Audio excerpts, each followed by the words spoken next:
Allez, on va au Niger avec nos invités. Les députés de ce pays débattent ce jour sur la présence des forces étrangères pour combattre les djihadistes dans ce pays. Le débat suivi d'un vote sur la présence des forces étrangères dans notre pays dans le cadre de la lutte contre le terrorisme se tiendra ce vendredi, a indiqué une source gouvernementale. Madame, vous prenez d'abord la parole.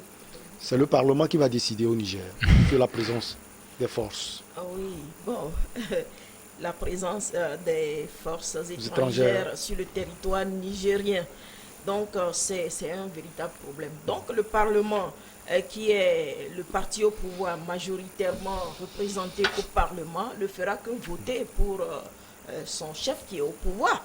Mais qu'est-ce qu'on attend? Bon, moi, je n'attends pas un autre vote en dehors de ça et de ça là. La majorité est déjà acquise pour que les forces étrangères soient implantées. Quand même, elles sont déjà là. Elles sont là. Donc au Niger, bon, et c'est vrai que beaucoup d'ONG ne sont pas d'accord avec la présence de ces forces-là parce que l'exemple est à côté. Donc, ils vont se positionner tout au long de la frontière malienne et nigérienne. Donc, et ça aussi, ça cache beaucoup de choses. Étant donné qu'on a chassé les djihadistes, on est en train de faire la chasse aux sorcières, excusez-moi de dire comme ça, des terroristes et des djihadistes au Mali.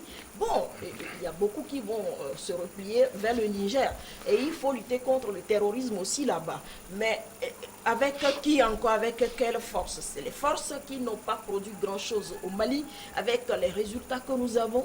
Bon, le Niger n'a qu'à faire beaucoup attention, et pour qu'on ne les accuse pas avec des rapports hâtifs aussi qu'il y a exaction des forces nigériennes sur le terrain. Parce que le Niger a aussi des ressources, parce que notre prédateur, on le connaît très bien, qui est là, c'est seulement pour ses intérêts. Ah, tout le monde connaît. Tu le sais. Bon. Moi, non. C'est la France. C'est la France, ok. Oui, si nous disons ça, c'est pas qu'on s'attaque aux Français. Ah oui. Non, c'est par rapport aux accords qui ne sont pas équitables.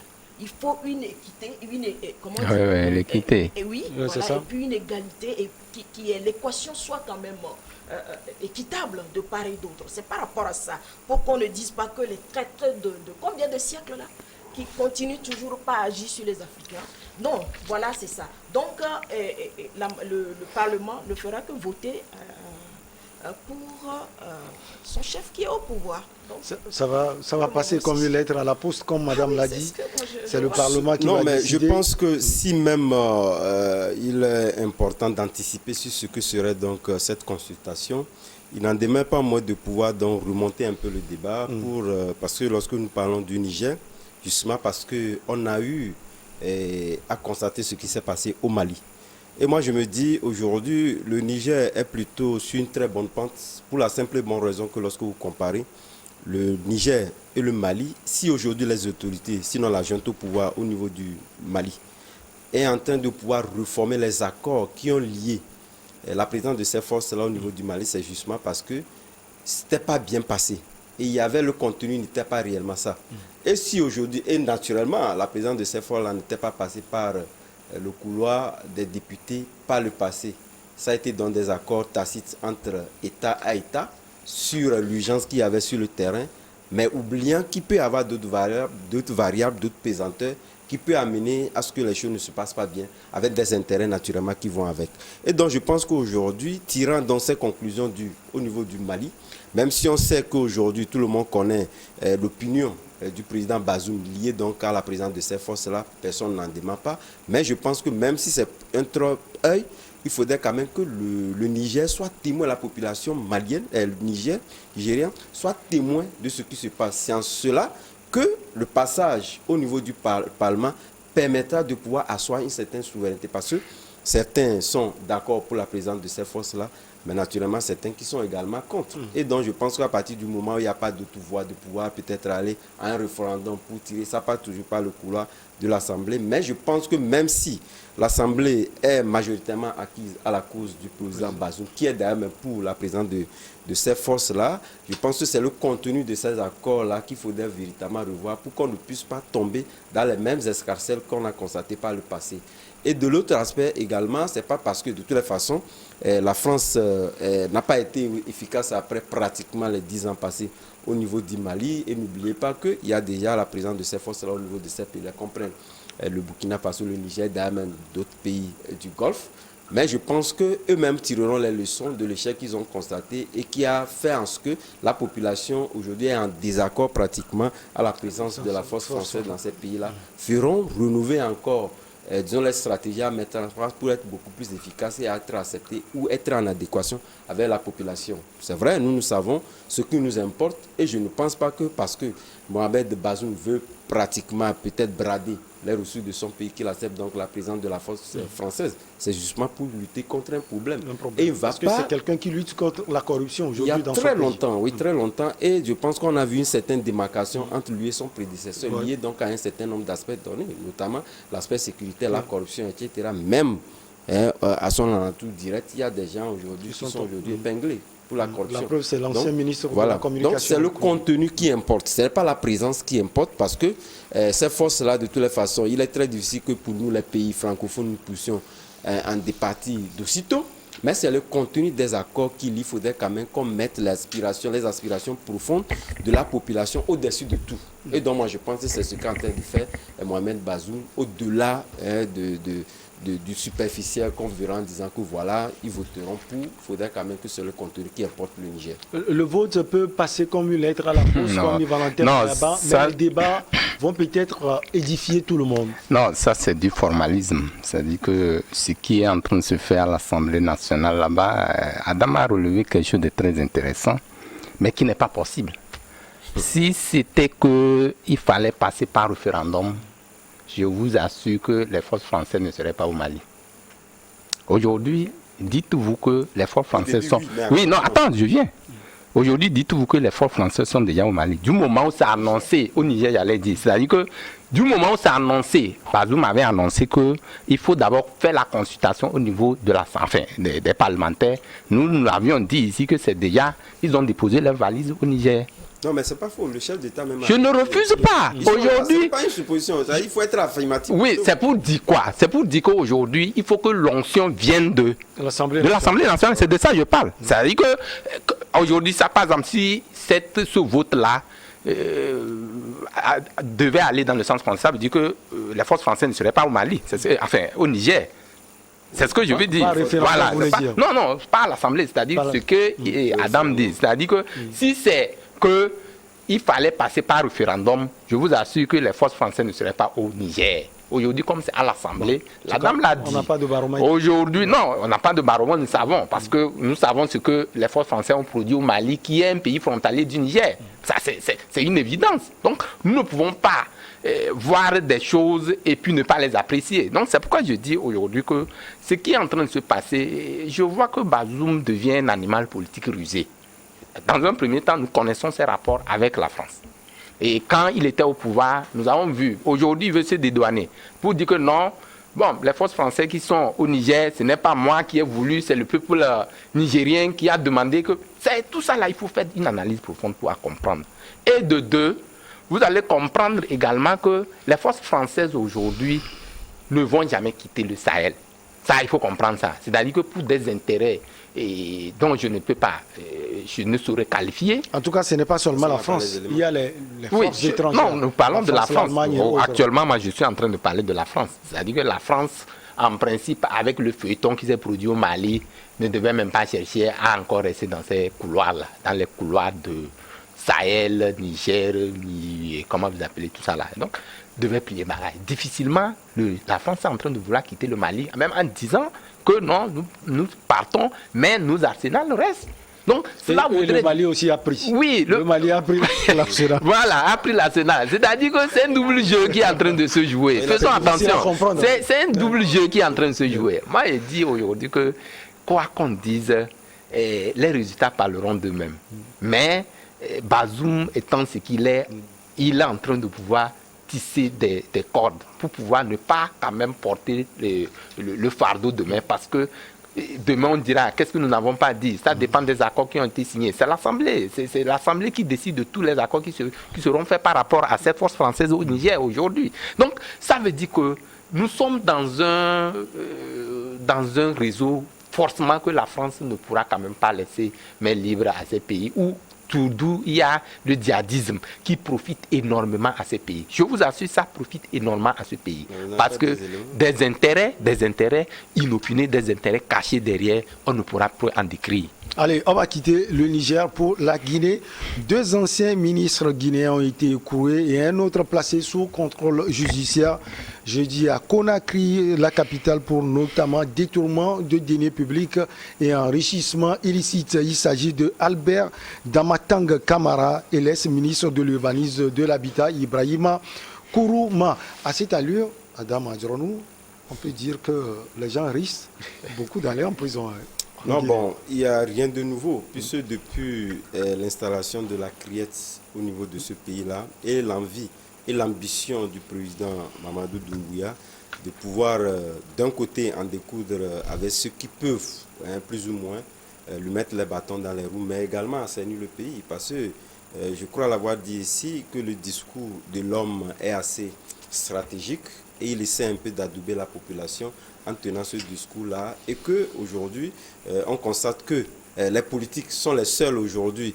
Lui, il n'est pas en train d'instaurer, disons, un pouvoir dictatorial, faire en sorte que, voilà, les politiques, voilà, je n'en veux plus, etc., tenir des discours assez intransigeants sur ces gens-là, essaient de pouvoir donc fuir dans leur passé pour donc les mettre devant le fait accompli. C'est une stratégie. Voilà, c'est une bonne stratégie et qui est beaucoup appréciée au sein de la population. Aujourd'hui, c'est vrai, nous pensons que c'est peut-être une chasse aux sorcières parce que lui-même, par le passé, il était parmi ceux-là. De toutes les façons, ce sont des irréductibles, comme cela se dit de Alpha Condé. Et lui-même, au premier plan, c'était lui-même qui avait cette force-là pour les protéger.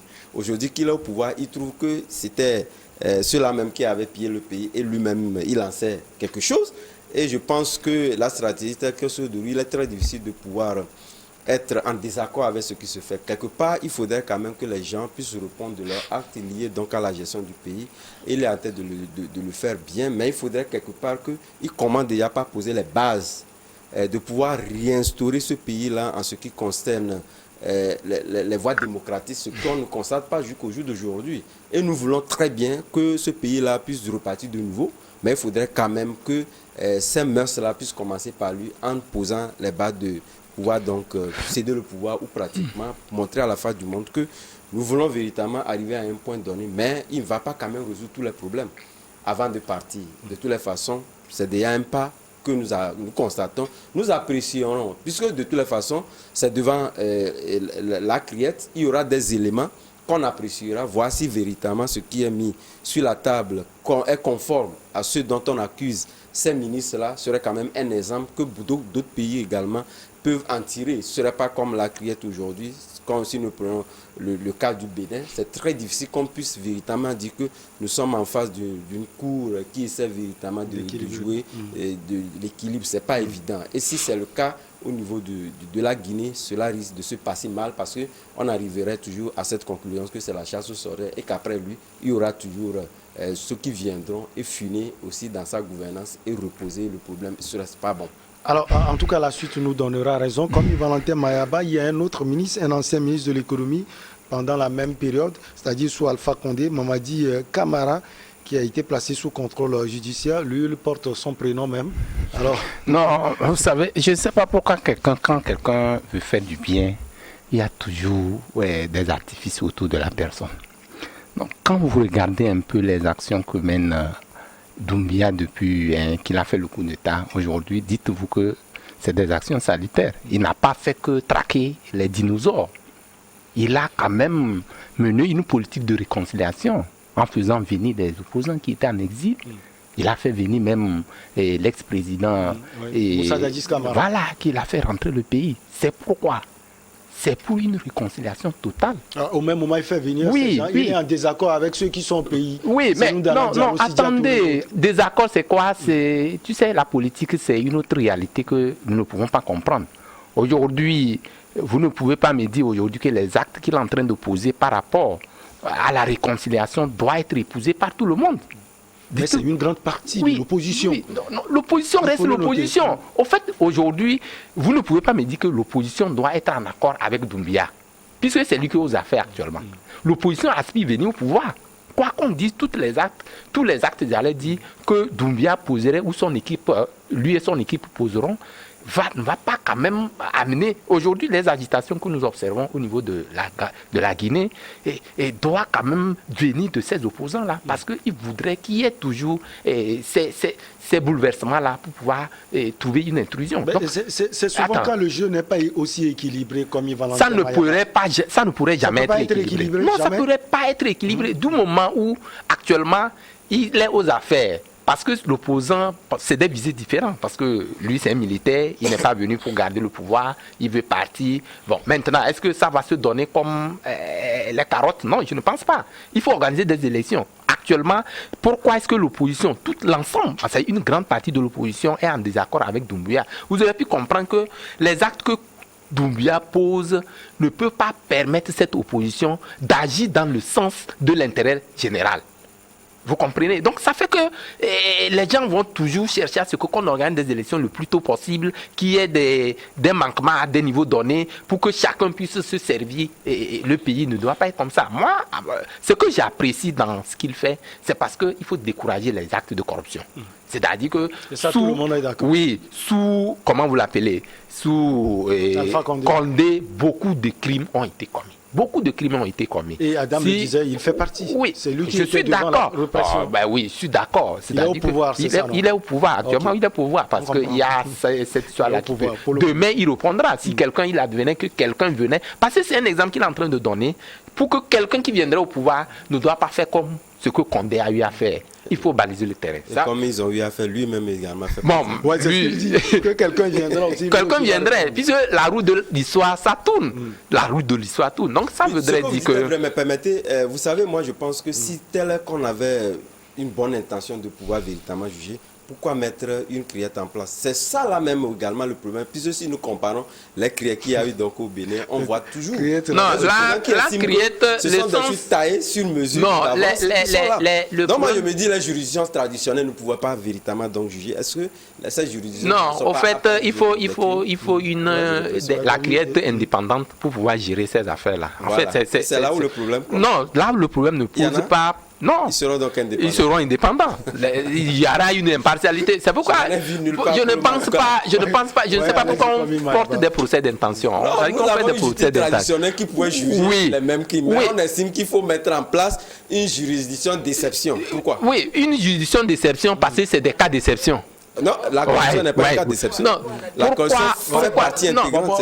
On va peut-être prendre la température de madame aussi dans tout ce que Doumbouya est en train de faire. On a vu chaque fois que vous passez ici, ce sont des ministres qui répondent, qui vont en prison. Ah, c'est sa présence. Oui. Ça fait droit. Il n'a pas répondu. Oui. Ah, oui. Mais au même moment, les gens souffrent. Les peuples pour qui ces fonds-là sont destinés sont la famille. La famine est là, le paludisme est là dans tous les domaines, et scolaire, et éducation, et santé, et social. Bon, ça fait partie. Et d'autres aspects, les infrastructures et tout. Bon, ils ont pris. Ils ont détruit voilà, de ces actes. Ah, oui. Donc, Mamadi Doumbouya, bon, pour le côté militaire... Dans tout ça, la madame, peut-être que ce n'est pas aussi cela, parce qu'il faut parler, il est au pouvoir. Il est au pouvoir, ça peut être ça, ça peut ne pas être ça. Laissez la justice faire son travail. Il est là pour assainir le terrain, donc c'est ce qu'on voit dans sa façon d'agir. Au début, tout était flou, par ici, par là et autres. On dirait qu'il n'a pas une vision claire. Aujourd'hui, mais on voit la vision. La preuve, on écrase les maisons. Il veut aller à on rase les maisons. Voilà. Et on se disait que bon, s'il veut arriver à assainir tout ce milieu-là, avant d'organiser, avant de nous fournir un calendrier, voilà. Puisse vraiment peser, pour que la CEDEAO puisse se prononcer là-dessus, ça va prendre du temps, mais je vois que ça va vite. je vois que ça va vite. Donc, du coup, il y a d'autres qui sont à l'extérieur, même qui sont déjà touchés. Ils doivent revenir pour répondre de la gestion, de comment ils ont géré quand même les fonds qui leur ont été confiés. Donc, je crois que c'est une bonne chose. Chapeau à Mamadi. Qu'il continue ainsi, c'est ça, non? Oui, parce que ça va décourager. Ouais. Comme ça, au moins, on ne va pas toujours... on accuse les chefs d'État, oui, mais il y a... La gestion. Je ne dirais pas une minorité, ou bien une majorité, qu'est-ce que je dois dire? Donc, qui est là aussi, et qu'est-ce que je veux dire? Qui s'accapare des biens publics, et ce qui n'est pas logique. On laisse les peuples. Je l'avais dit entre-temps que si on voit dans les statistiques de ceux qui franchissent la Méditerranée, les Maliens et les Guinéens sont très nombreux là-dedans. Donc, alors que ces fonds-là pouvaient servir quand même à créer des emplois. Et c'était pour ça que ça a été alloué. Donc on a vu un chef d'État qui, bon, parce que lui-même, il avait des paradis, il envoyait dans les paradis fiscaux son clan et tout. Donc pourquoi ne pas laisser les autres? Parce que c'est eux aussi qui sont là et c'est pour cela que la gabégie, la corruption et tout a bien évolué, non? Donc il faut qu'on les traque. Et ça va servir d'exemple à le pays. Et il faut qu'on traque aussi ceux qui ont tué, c'est très important. Oui, non, cet aspect viendrait. Non, pas quelque chose. Il était sous ordre, un militaire qui était sous ordre.